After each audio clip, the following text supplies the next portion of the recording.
وعليكم السلام ورحمة الله وبركاته.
إن الحمد لله نحمده ونستعينه ونستغفره ونعوذ بالله من شرور أنفسنا ومن سيئات أعمالنا. من يهده الله فلا مضل له ومن يضلل فلا هادي له، وأشهد أن لا إله إلا الله وحده لا شريك له، وأشهد أن محمدا عبده ورسوله صلى الله عليه وعلى آله وصحبه. أما بعد، فإن خير الحديث كتاب الله، وأحسن الهدي هدي محمد صلى الله عليه وسلم،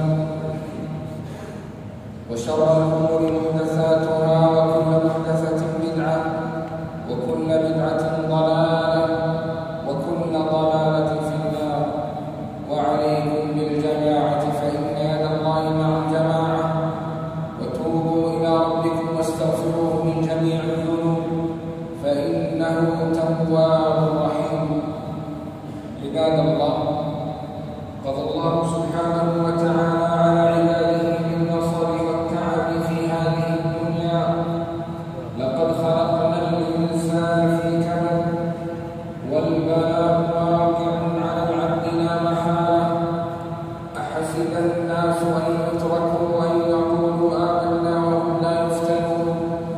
ولقد فتنا الذين من قبلهم فليعلمن الله الذين صدقوا وليعلمن الكاذبين.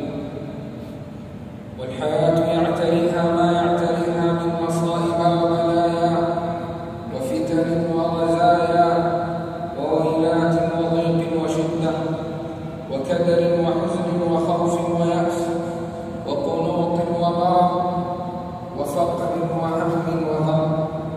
ولنبلونكم بشيء من الخوف والجوع ونقص من الأموال والأنفس والثمرات. وإن المسلم حقا والمؤمن صدقا ليقابل تلك الأحوال بالصبر والرضا والاستبشار والتفاؤل والأمل وشحذ الهمم. فليستبشر من ابتلي وليؤمن من تعسرت عليه الأمور، فإن اليسر قريب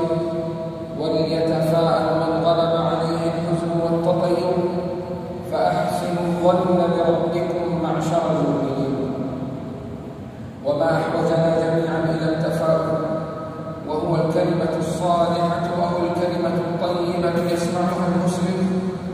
قال النبي صلى الله عليه وسلم: لا عدوى ولا طيرة. ويعجبني الفهم الكلمة الحسنة أو الكلمة الطيبة.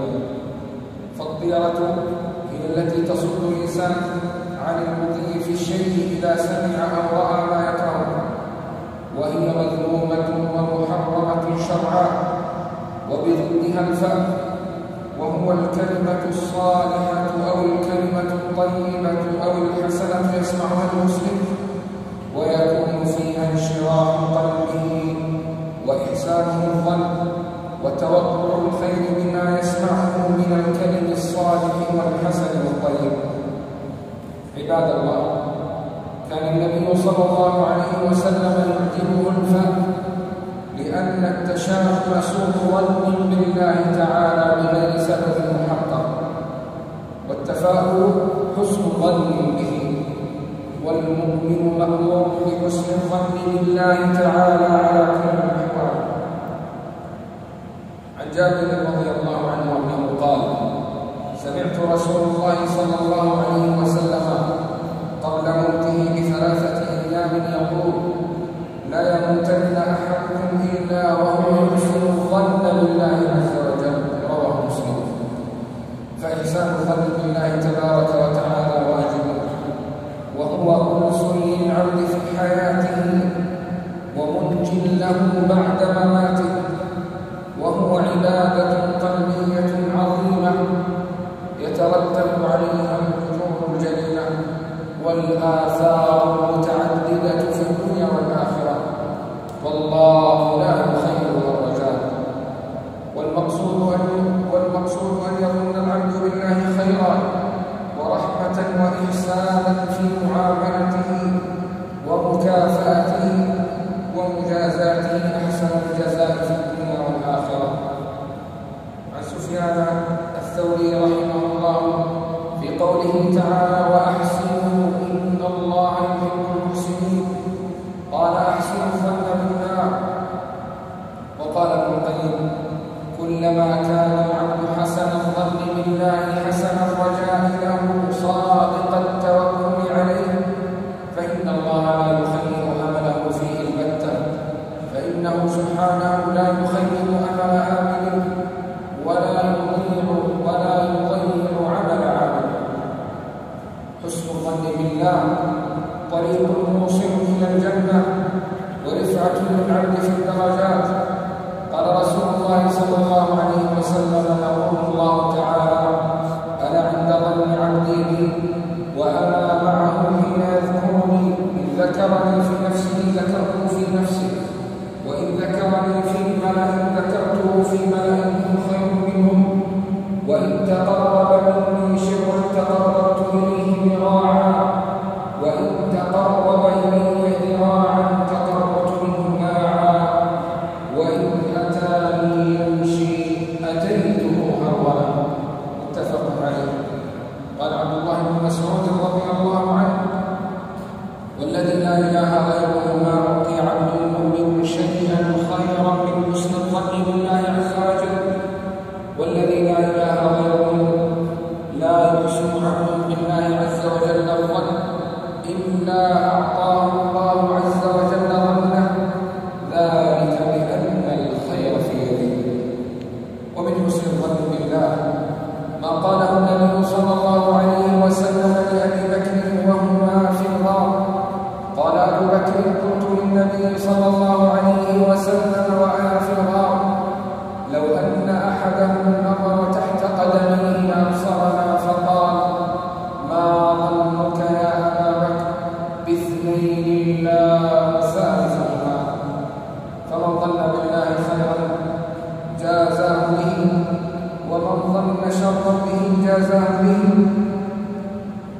قال رسول الله صلى الله عليه وسلم: إن الله عز وجل قال: أنا عند ظن عبدي بي، إن ظن بي خيرا فله، وإن ظن شرا فله. رواه مسلم. فمن أساء الظن بربه أرداه سوء ظنه. قال تعالى: وذلك الظن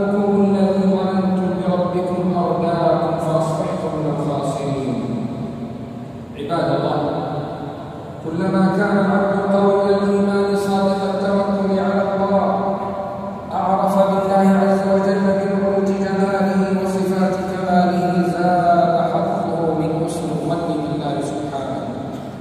واعلموا يا رعاكم الله أن حسن الظن بالله لا يكون مع التفريط في العمل واقتراف الذنوب والعصيان والإصرار عليها وتتبع الشهوات والآثام، فإن هذه الذنوب قد تحول بينه وبين التوبة والرجوع إلى الله، وحقيقة هذا أنه سيء الظن بالله. قال الحسن البصري: إن المؤمن أحسن الظن بربه فأحسن العمل، وإن الفاجر أساء الظن بربه فأساء العمل. أيها المسلمون، إن من الصفات الحسنة ومن محاسن الأخلاق وجميل الصفات حسن الظن بالمؤمنين، وهو خلق يدعو إلى التمسك بين أفراد المجتمع وقطع أسباب الفرقة والنزاع، وهو صفة جميلة يمدح المتصفون بها ويذم المتخلفون بضدها. والمقصود بحسن الظن بالمؤمنين ترجيح جانب الخير على جانب الشر، وضده سوء الظن، وهو امتلاء القلب بالظنون السيئة بالناس حتى يظهر على اللسان والجوارح. وقد رغبنا الله سبحانه في حسن الظن بالمؤمنين. قال الله تبارك وتعالى في شأن قصة الإفك: لولا إذ سمعتموه ظن المؤمنون والمؤمنات بأنفسهم خيرا وقالوا هذا إفك مبين.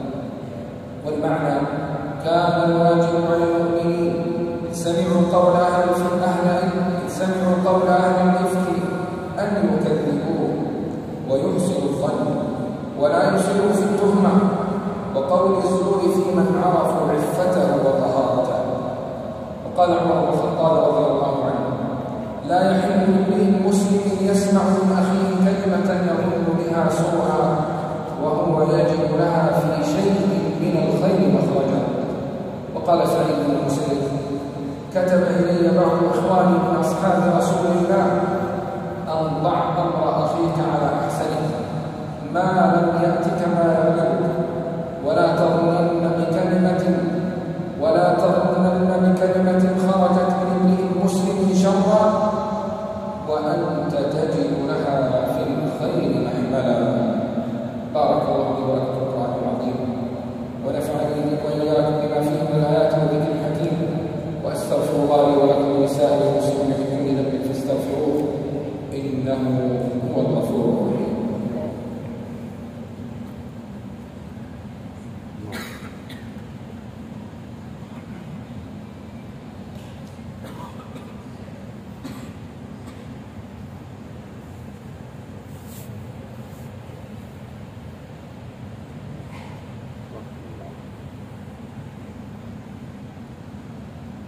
الحمد لله على إحسانه والشكر له على توفيقه وامتنانه، وأشهد أن لا إله إلا الله وحده لا شريك له تعظيما لشانه، وأشهد أن محمدا عبده ورسوله الداعي إلى رضوانه وعلى آله وصحبه وإخوانه. أما بعد، فاتقوا الله عباد الله حق تقواه واستغفروه وتوبوا إليه من جميع الذنوب، فإنه يقبل توبة التائبين ويغفر للمستغفرين.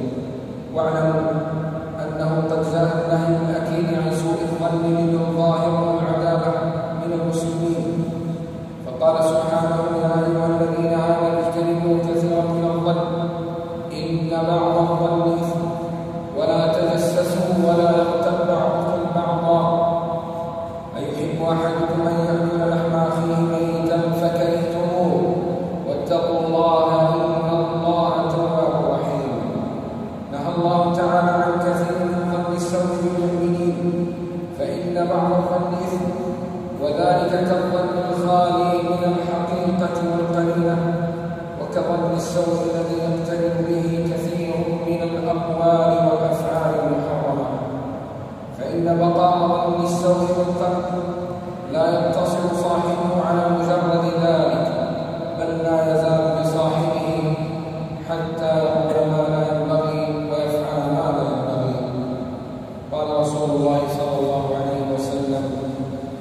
إياكم والظن فإن الظن أكذب الحديث، ولا تجسسوا ولا تحسسوا ولا تجسسوا ولا تحاسدوا ولا تدابروا ولا تباغضوا، وكونوا عباد الله إخوانا.